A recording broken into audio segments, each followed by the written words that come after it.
ലോകത്തിൻ്റെ chief commandant ദൈവസഭയോട് പറയുകയാണ്, go and make disciples. Are we obeying? നമ്മുടെ ചർച്ചിൻ്റെ മിഷനറി അനുവാദം എന്തോ സാറേ? ഇവിടെ എന്തൊക്കെ കാര്യങ്ങൾ ചെയ്യാൻ ആളുണ്ട്, പക്ഷേ സുവിശേഷ വേലയ്ക്ക് ആളില്ല. എന്താ കാരണം? Church is not teaching. It is a dangerous situation. അത് നമ്മൾ തുടർന്നാൽ ഈ നമ്മളുടെ നിരുത്തരവാദിത്വത്തിൻ്റെ അടയാളങ്ങളായി നമ്മുടെ സഭാഗോപുരങ്ങൾ അവശേഷിക്കും. അത് കണ്ട തലമുറ ചിരിക്കും, വേദനിക്കത്തില്ല. കാരണം ആരും ഇവിടെ പോകാനില്ല, അവർ ചിരിക്കും. ഇംഗ്ലണ്ടിൽ സംഭവിച്ചത് തന്നെ കേരളത്തിലും സംഭവിക്കും. ഇതെന്തുകൊണ്ട് മനസ്സിലാകുന്നില്ല? Why we are not focusing on what we should focus?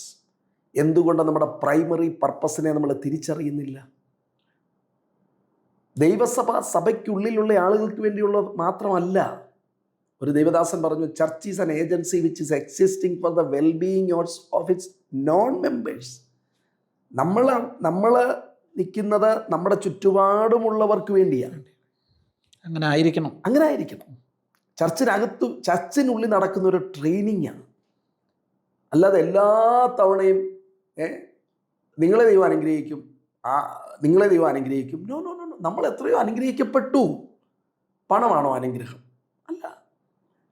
അത് നമ്മളെ ട്രെയിൻ ചെയ്യണം, നമ്മളെ സുവിശേഷീകരണം.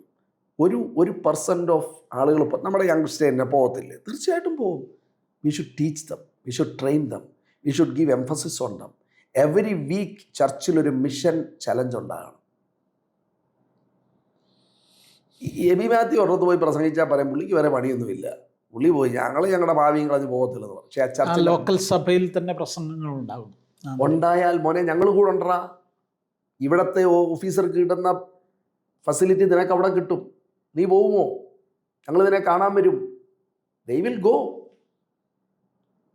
കേരളത്തിലെ ഇപ്പം ഞാൻ ഉൾപ്പെട്ട് നിൽക്കുന്ന IPC സഭയുടെ കാര്യം പറയാം. IPC സഭയിൽ ഇപ്പോൾ ഒത്തിരി പ്രശ്നങ്ങളൊക്കെ ഉണ്ട്. അതുകൊണ്ട് ഒരു 1000 ലോക്കൽ സഭയ്ക്കെങ്കിലും, 1000 ഒരു 2000 ലോക്കൽ സഭയ്ക്കെങ്കിലും, കേരളത്തിലുള്ള 2000 IPC സഭകൾക്ക് അവർ വിചാരിച്ചാൽ ഒരു മിഷണറിയെങ്കിലും സപ്പോർട്ട് ചെയ്യാൻ സാധിക്കും, ഫണ്ട് ചെയ്യാൻ സാധിക്കും, അവരെ കയറ്റാൻ സാധിക്കും.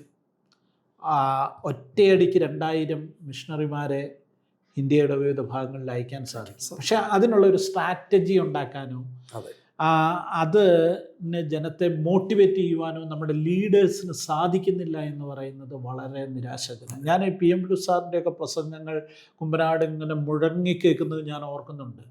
ഇനി ആരുണ്ട് ഉത്തരേന്ത്യയിലേക്ക് പോകാൻ, ഉത്തരഭാരതത്തിലേക്ക് പോകാൻ ആരുണ്ടെന്നൊക്കെ പറഞ്ഞ് അദ്ദേഹം ഇങ്ങനെ മിഷൻ ചലഞ്ച് കൊടുക്കുന്നതൊക്കെ ഞാൻ ഓർക്കുന്നുണ്ട്. പക്ഷേ ഇന്ന് വന്നിട്ട് സഭ നേരിടുന്ന ഏറ്റവും വലിയ പ്രശ്നം ആ നിലയിൽ ജനത്തെ മോട്ടിവേറ്റ് ചെയ്യാനായിട്ട് ആളില്ലാതെ പോകും. വേറൊരു കാര്യം പറഞ്ഞാൽ സാറേ, സാറിൻ്റെ മിഷനുമായിട്ട് ബന്ധപ്പെട്ട അല്ലെങ്കിൽ ബീഹാറിലെ പ്രവർത്തനങ്ങളുമായി ബന്ധപ്പെട്ട് കേരളത്തിലെ പല സ്ഥലങ്ങളിൽ നിന്ന് വിശ്വാസികൾ, പാസ്റ്റേഴ്സ് ഒക്കെ അവിടെ നിരന്തരം വരികയും ആ മിഷനിൽ ചില ആഴ്ചകൾ ഒന്നിച്ച് താമസിക്കുന്നു. നമ്മൾ നെപ്പോളിയൻ സാറിൻ്റെ കാര്യം പറഞ്ഞതുപോലെ 100 കണക്കിന് ആളുകൾ ഇങ്ങനെ ഇതുമായിട്ട് റിലേറ്റഡ് ആയിട്ടുണ്ട്.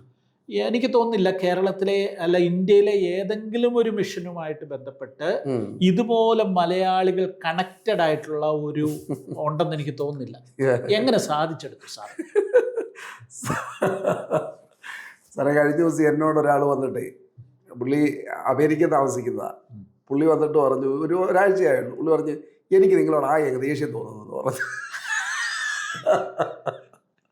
അപ്പൊ ഞാൻ പറഞ്ഞു, സഹോദരൻ നമ്മളത് കാണാറ് പോലും ഇല്ലല്ലോ, നമ്മൾ ആകെ 2 തവണ കണ്ടിട്ടുള്ളല്ലോ, എന്തിനാ ദേഷ്യപ്പെടുന്നത്? ഞാൻ എവിടോട്ട് ചെന്നാലും ഞാൻ പറഞ്ഞു, അദ്ദേഹത്തിന്റെ ഫാദറാണ് ഞാൻ ആദ്യം ചെന്നപ്പോൾ കാണുന്നയാള്. അപ്പൊ ഇദ്ദേഹം പിന്നെ അമേരിക്കയിൽ പോയി. അപ്പൊ പുള്ളി പറഞ്ഞു ഞാൻ എവിടോട്ട് ചെയ്യാൻ, ഞാൻ പറയും ആ കാസെ നിങ്ങൾ എവിടുന്നാന്ന് ചോദിക്കും. അദ്ദേഹം പറയും ഞാനിങ്ങനെ my father was at Bihar, he was the pioneering missionary there and I was grown up there എന്നൊക്കെ പറഞ്ഞ് പുള്ളിയെ പറയാൻ സമ്മതിക്കത്തില്ല. ഒന്നാമത്തെ വാചകം കഴിയുമ്പോഴേ ബീഹാർ കേൾക്കുന്നുണ്ട്. പുള്ളി പറഞ്ഞ അവസാനം ഞാനങ്ങ് സഹി കെട്ടു, എനിക്ക് നിങ്ങളെ കണ്ട പിടിച്ച് തമാശയായിട്ട് അല്ല, സിൻസിയറായിട്ടും പറഞ്ഞതാ. അതായത് എടാ ഇയാളാ. അപ്പൊ ചോദിച്ചു നിങ്ങൾ എവിടൊക്കെയാ അമേരിക്ക വന്ന് പോകുന്നത്? ഞാൻ പറഞ്ഞു സാറേ ഞാൻ ഇവരെ പോയിട്ടേ ഇതുവരെ അമേരിക്ക വന്നിട്ടില്ല. അപ്പൊ സാറേ ഇതിന് എന്നോട് ദൈവാത്മാവ് പറഞ്ഞു യു ബി ഹിയർ, നീ ഇവിടെ ഉണ്ടായിരിക്കണമെന്ന് പറഞ്ഞു. അത് മാത്രം ഞാൻ ചെയ്യുന്നു. വേറെ പിന്നെ ഞാൻ ചെയ്യുന്ന ഈ ഇലിറ്ററേറ്റ് ആളുകളോട് സുവിശേഷം പറയാ, അത് മാത്രമാണ് ചെയ്യുന്നത്. അപ്പൊ ദൈവം പലരെയും ദൈവം ഇങ്ങനെ, അതൊരു ദൈവദാസൻ എന്നോട് പറഞ്ഞു, എനിക്കൊരു പരിചയമില്ലാത്തൊരു മനുഷ്യൻ 24 വർഷം മുമ്പ് എന്നോട് പറഞ്ഞു, ഞാൻ ഇങ്ങനെ പോയപ്പോൾ ഒരു കൂട്ടുകാരനെ അങ്ങോട്ട് കയറ്റി വിട്ട് ഞാൻ പോകുമ്പം നിന്ന് പ്രാർത്ഥിച്ചിട്ട് പോകാമെന്ന് പറഞ്ഞു. അത് കഴിഞ്ഞ് അദ്ദേഹത്തെ ഞാൻ ഇതുവരെ കണ്ടിട്ടില്ല, ജെറമി സുന്ദർരാജ്, ഒരിക്കലും കണ്ടിട്ടില്ല. അദ്ദേഹം പറഞ്ഞു I'm seeing hundreds of people taking baptism. വർഷത്തിൽ 2 പേര് പോലും എടുക്കുന്നില്ല, എന്തോ ഈ പറയുന്നത്? I'm seeing people coming to your place and they are getting healed. സാറേ കഴിഞ്ഞ ദിവസം ഒരു സ്ത്രീ വന്നിട്ട് പറയാ, ഞാൻ ഒരു പിടി മരുന്ന് കഴിക്കുമായിരുന്നു, ഞാനും ഭർത്താവും. പുള്ളിക്കാർ ഭർത്താവോട് ഇരിക്കുക, ഇങ്ങോട്ട് വന്നേ. അപ്പം ഇതറാവെന്ന് പറഞ്ഞു. പുള്ളി ഇരുന്നില്ല, പുള്ളി ഇവിടെ രാത്രി പ്രാർത്ഥനയ്ക്ക് വന്നതാ. അപ്പോൾ പറഞ്ഞു പുള്ളി വന്ന് ഇതറാവനാ എന്ന് പറഞ്ഞ് ഇങ്ങോട്ട് വിളിച്ചു ചേർത്ത്, മിലിറ്ററിക്കാരനാ. ഞാനും ഭർത്താവും. അവസാനം ആരോ ഞങ്ങൾ യേശുവിനെ പറ്റി പറഞ്ഞു. ഞങ്ങൾ ഇവിടെ പ്രാർത്ഥനയ്ക്ക് വരാൻ തുടങ്ങി, രാത്രി പ്രാർത്ഥനയ്ക്ക്. ഞാൻ സ്ത്രീ ആദ്യമായിട്ട് കാണുക, ഞാൻ ശ്രദ്ധിക്കുക.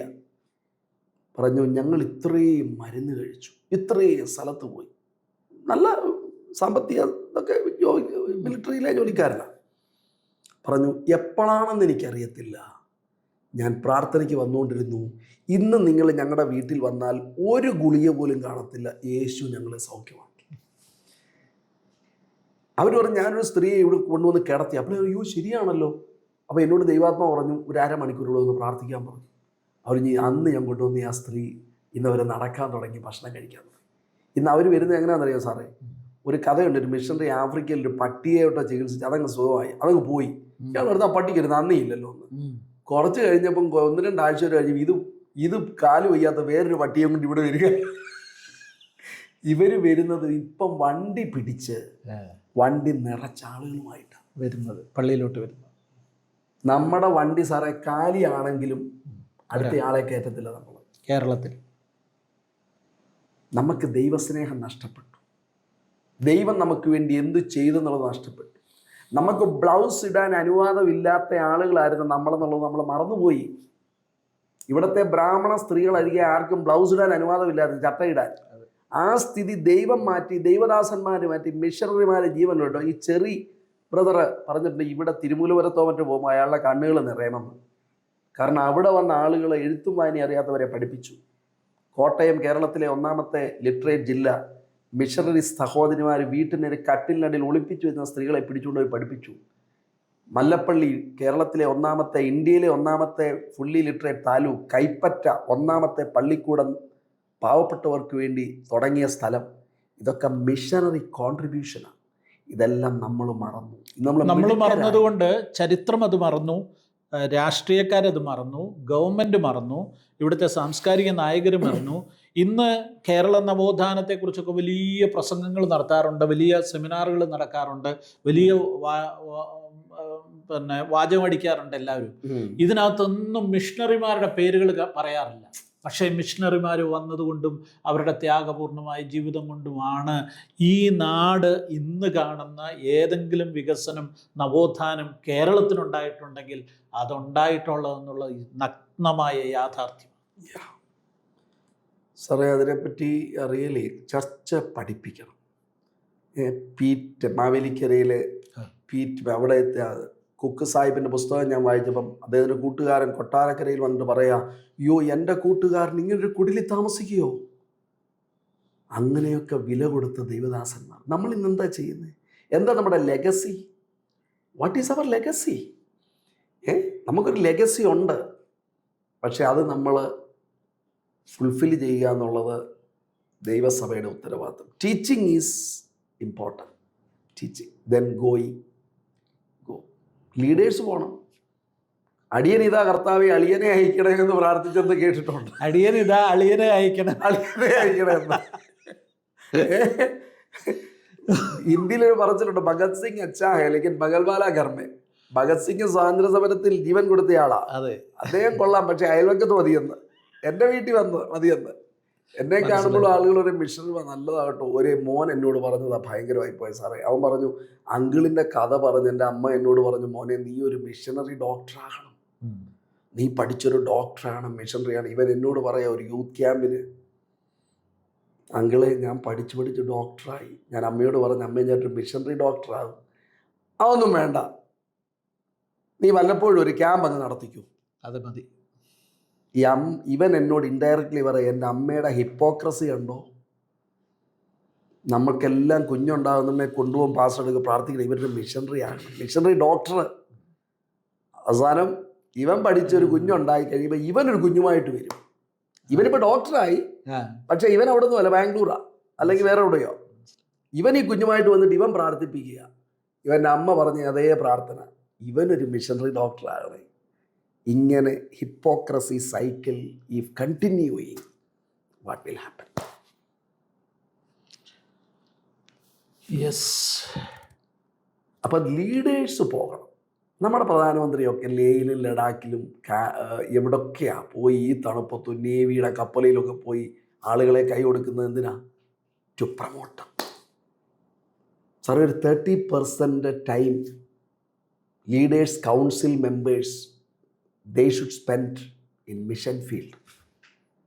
അത് ഇവിടുത്തെ മിഷൻ ഫീൽഡിൽ നമ്മളിങ്ങനെ വണ്ടിയെ പാഞ്ഞ് വിശ്വാസിയുടെ വീട്ടിൽ നിന്ന് വിശ്വാസിയുടെ വീട്ടിലോട്ടല്ല പോകേണ്ടത്. ഹോസ്പിറ്റലിൽ പോകണം, ഒന്ന് കാണണം, എന്തുകൊണ്ട് ഞാനൊന്ന് പ്രാർത്ഥിച്ചോട്ടെ. സാറേ, എത്ര പേര് തല്ലി എന്നോട് ദൈവാത്മാ പറഞ്ഞു, നീ വേറൊന്നും ചെയ്തേക്കല്ല, സുവിശേഷ വേലയല്ലാതെ ഒന്നും ചെയ്യല്ല. എന്നിട്ട് ഞാൻ നന്നായിട്ട് ഒരിക്കലേ തല്ലുകൊണ്ടിട്ടുള്ളൂ.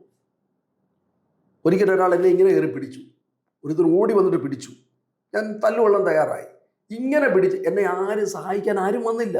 ഞാൻ ഒരാൾ സ്റ്റേജ് ചെയ്ത് തല്ലുകൊള്ളാൻ പോവാ, എൻ്റെ കൂട്ടുകാരെ സഹായിക്കാൻ വന്നില്ല. കാരണം സഹായിക്കാൻ വന്നാൽ അവിടെ ഭയങ്കര പ്രശ്നം നടക്കും. ഞാൻ റെഡിയായി നിൽക്കുമ്പോൾ ഇയാൾ വിട്ടിട്ട് ഒറ്റ പോകും. ഞാൻ വിചാരിച്ച ഇത്രയും കഷ്ടപ്പെട്ട് ഇവിടെ വന്നിട്ട് ഇങ്ങനെയൊക്കെ പോയത്. എന്നോട് ദൈവാത്മാവ് ഹഗ്ഗായി 2:5 സംസാരിച്ചു, ഞാൻ അതിന് ചുറ്റും ഒരു തീ മതിലായിരിക്കും. സാറേ, ഞങ്ങളൊരിക്കൽ മീറ്റിംഗ് നടത്തുക, നമ്മൾ നടത്തുന്ന മീറ്റിംഗ് എല്ലാം ഞങ്ങളൊരു 1000 ഫിലിം ഷോ നടത്തും. എവിടെ നടത്തുന്നത്? അപ്പം നല്ല സമയമാണ് സാറേ. ഈ സ്ട്രാറ്റജി എന്ന് പറയുന്നുണ്ടല്ലോ, കസ്റ്റമർക്ക് വേണ്ടാത്ത പ്രൊഡക്റ്റ് വിറ്റാൽ ആരെങ്കിലും മേടിക്കുമോ? നമ്മൾ അന്ന് ഫിലിം ഷോ നടത്തുമ്പോൾ ആൾ വരും. കാരണം എന്നാ? മുമ്പേ പറഞ്ഞ കാരണം 7 വർഷമായി കറണ്ട് പോയില്ല. കാരണം കറണ്ട് ഇല്ല. ആ സാഹചര്യത്തിൽ ഒരു ഫിലിം ഒന്ന് കാണാൻ പറ്റുന്നത് തന്നെ ആളിക്ക് വരിക. അതെ, ഇന്നതുകൊണ്ട് കാര്യമില്ലല്ലോ. ക്രൂസൈഡ് നടത്തി, ഒരിടത്താണ് എല്ലാം കൂടെ പിടിച്ചു വെച്ചു, വിടത്തില്ലെന്ന് പറഞ്ഞു. സാധനം എല്ലാം കൂടെ പിടിച്ചു വെച്ചു. സാറേ, ആ സ്ഥലത്ത് SP വന്നു. നമുക്ക് പരിചയമില്ല, പക്ഷെ ദൈവത്തിന് പരിചയമുണ്ട്. അദ്ദേഹം ഞങ്ങളോട് പറഞ്ഞു, ഇവർ നിങ്ങളെ ഉപദ്രവിക്കാനാ, ഞാൻ നോക്കട്ടെ. ചെന്ന് ചോദിച്ചു, എടോ നിങ്ങളോട് കഞ്ചാവ് വലിക്കാൻ പറഞ്ഞു, കള്ളു കുടിക്കാൻ പറഞ്ഞു, ഇവരുടെ ദൈവത്തെ പറ്റി പറഞ്ഞല്ലോ, നിങ്ങൾക്ക് ഇഷ്ടമില്ലേ? അവരെവിടെ? അവർ വോട്ട്. അദ്ദേഹം അവിടെ 2.5 മണിക്കൂറോട്ടോ നിന്ന് നമ്മുടെ സാധനങ്ങൾ മുഴുവൻ പാക്ക് ചെയ്തിട്ട് നമുക്ക് എസ്കോർട്ട് തന്ന് ഹൈവേ കൊണ്ട് വിട്ടിട്ട് അദ്ദേഹം പോയത്. ഞാൻ പറഞ്ഞത്, ലീഡേഴ്സ് മസ്റ്റ് ഗോ. ഇച്ചിരി പൊടിയൊക്കെ പറ്റണം, ഇച്ചിരി ചെളിയൊക്കെ പറ്റണം, ഇച്ചിരി വേർപ്പൊക്കെ വരണം, ഇച്ചിരി ചൂടൊക്കെ സഹിക്കണം. ഒരാഴ്ചത്തെ മീറ്റിംഗ് അരുണാചലിൽ പോകാൻ, ആസാമിൽ പോകാൻ എനിക്ക് ഞായറാഴ്ച വിട്ടിട്ട് പോകാൻ പറ്റത്തില്ല. അതേ ഞാൻ 6 മാസത്തെ ഞായറാഴ്ച വിട്ടിട്ട് വേറെ സ്ഥലത്ത് പോകും, അമേരിക്കയിൽ പോകും. ഇതെന്താ പ്രശ്നം? ഇവിടുത്തെ ഏറ്റവും നല്ല പ്രസംഗകർ, ഓൾറെഡി ഏറ്റവും നല്ല പ്രസംഗകരുള്ളിടത്ത് പോയി പ്രസംഗിക്കും.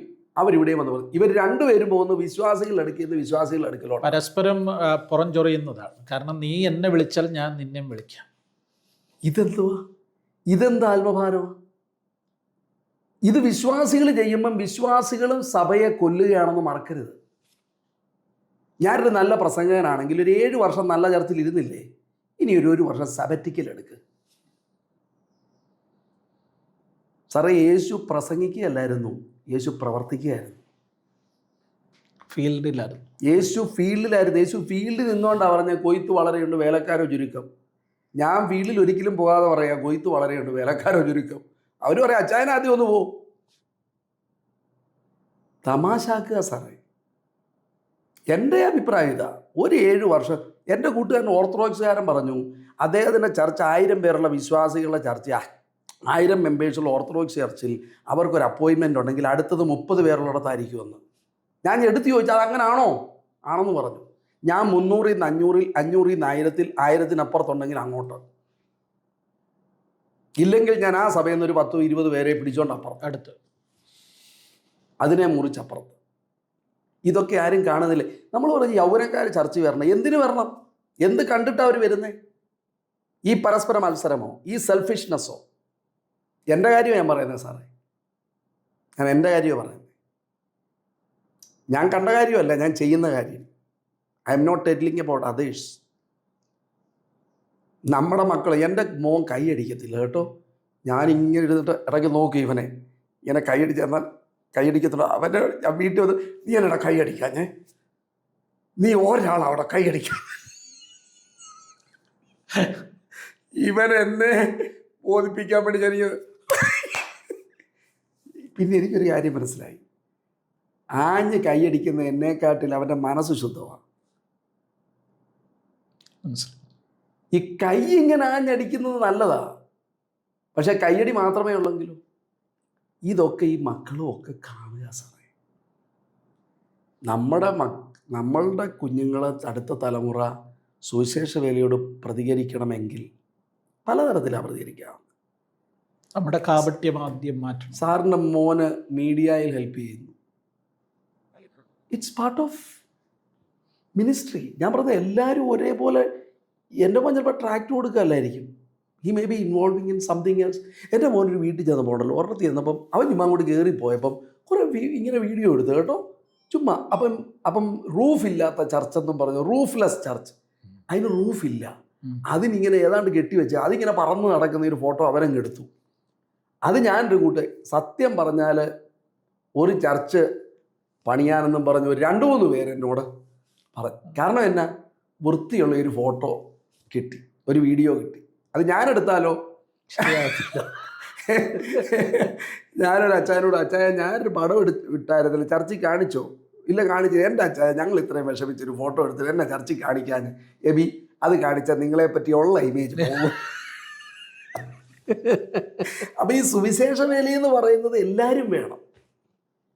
നമ്മുടെ ടാലൻറ്റ് മുഴുവൻ വെളിയിലാണ്. എന്നോട് പറഞ്ഞു, എൻ്റെ എബി, എന്നോടൊരു പ്രൊഫസർ കഴിഞ്ഞ ദിവസം പറഞ്ഞു, എൻ്റെ എബി ക്ഷമിക്കണം, എനിക്ക് ഈ സുവിശേഷ വേലയെപ്പറ്റി, സുവിശേഷ വേലക്കാരിയെ പറ്റിയുള്ള എൻ്റെ സകല അഭിപ്രായവും പോയി.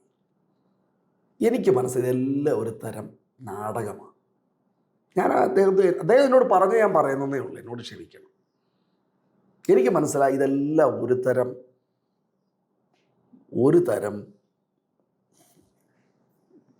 എന്തൊക്കെയോ സ്വയം നേടാനും ഒക്കെയുള്ള ഇതിൻ്റെ ആത്മാർത്ഥതയിൽ എനിക്ക് സീരിയസ് ആയ ഡൗട്ടുണ്ട്.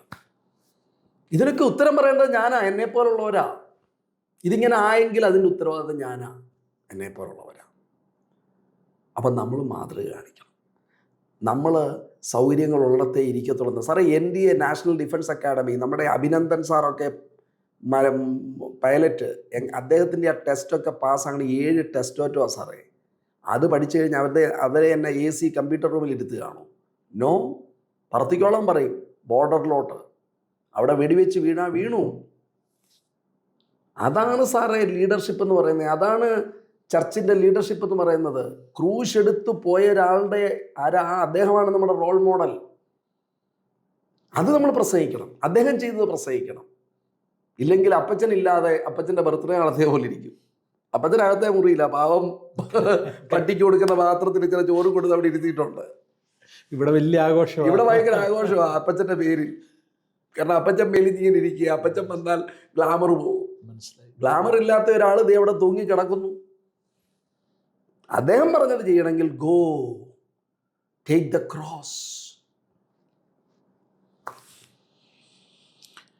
ഓക്കെ,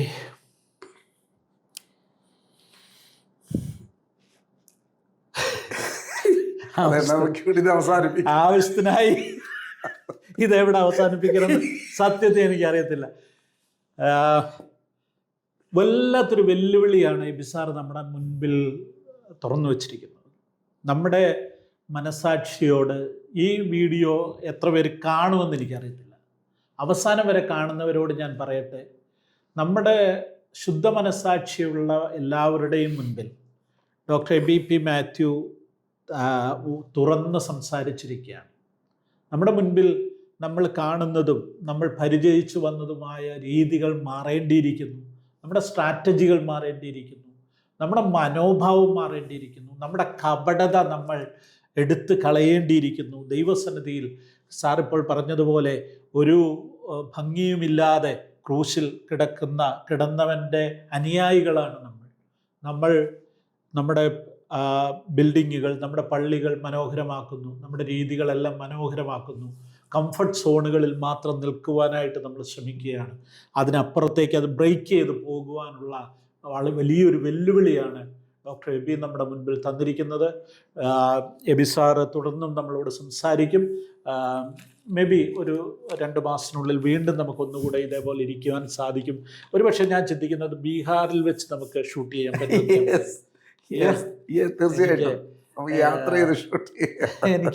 എനിക്ക് അവിടെ വന്ന് ചെയ്യണമെന്ന് ആഗ്രഹമുണ്ട്. ഞങ്ങൾ വരും.